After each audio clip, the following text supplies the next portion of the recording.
Be careful who you call your friends, because not everyone around you is a friend. Some people are just there. They're there because you sit next to them in class, because you've known them for years, because they text you every now and then, because they invite you somewhere on a Friday. But that doesn't make them good for you. That doesn't make them a friend, and that matters more than people think. A lot of people choose their friends the wrong way. They choose them based on comfort, based on who makes them feel included, based on who they can laugh with for a few hours, based off of who gives them attention, and when you're younger, that feels like enough. It feels like being accepted is the same thing as being around the right people, but it's not. Because the people around you do not just affect your mood, they affect your standards, they affect what starts to feel normal, they affect what you talk about, what you chase, what you laugh at, and what you slowly become. That's the dangerous part. The wrong people usually don't ruin your life in one big dramatic moment. It happens quietly. You start caring more about being liked than being respected, more about fitting in than thinking for yourself, more about looking cool than building anything real. And after a while, you don't even notice it. You just become easier to influence. One comment ruins your whole day. One joke makes you second guess what you wanted to do. One laugh from the wrong person is enough to make you hide your goals. That's a terrible way to live. Because if your whole identity depends on what other people think about you, then you don't really have your own direction. You're just reacting. You're just adjusting yourself over and over again so people keep accepting you. And most people do this for years. They hang around people who have nothing going for them. No discipline, no standards, no real goals. Just constant distraction, constant noise, constant talk about nothing. Drinking, drama, gossip, who's talking to who posted what, who did what at some party. The same empty conversations over and over again. And then they wonder why they feel stuck.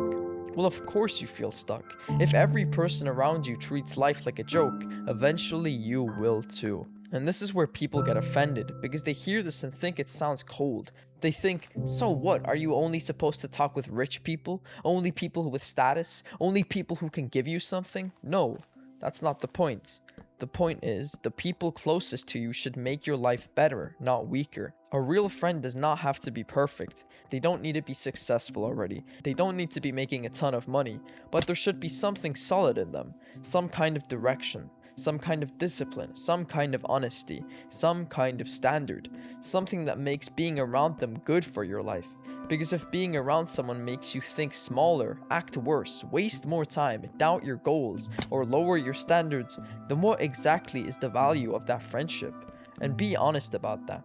A lot of people keep certain friends not because their friendship is close, but because they're scared of being alone. That's the real reason. They know these people are dragging them down, but being alone for a while feels uncomfortable. So they stay, they keep replying, they keep showing up, keep entertaining conversations that go nowhere, keep calling people friends who would never help them become better. That is one of the easiest ways to waste years of your life. There's this theory I called the crab bucket theory. If one crab is in a bucket, it can climb out. But if there are several, the second one starts getting out, the others pull it back down. That's exactly what a lot of people do. The moment you start changing, the moment you start talking about something serious, the moment you actually try to build something, people get uncomfortable. Not because you're doing anything wrong, just because your progress reminds them of their own excuses. So they laugh. They downplay it. They call it stupid. They tell you not to take it too seriously. They act like you changed. Maybe you did.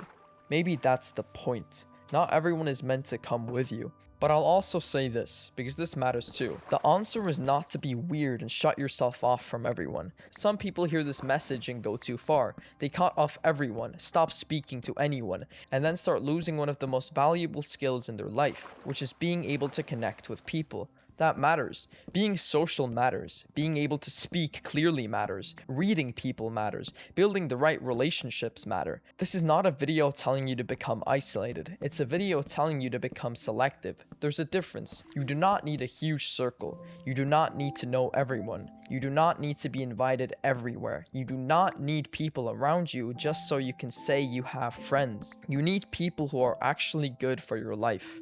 And sometimes one real friend is worth more than 20 useless ones. Sometimes a small circle isn't a sad thing. It's the smartest thing you can actually do. because in the end, your friends are never just your friends. They're your environment, and your environment will either build you or slowly destroy you. So be careful who you call your friends, because some people are not walking with you, they are standing in your way.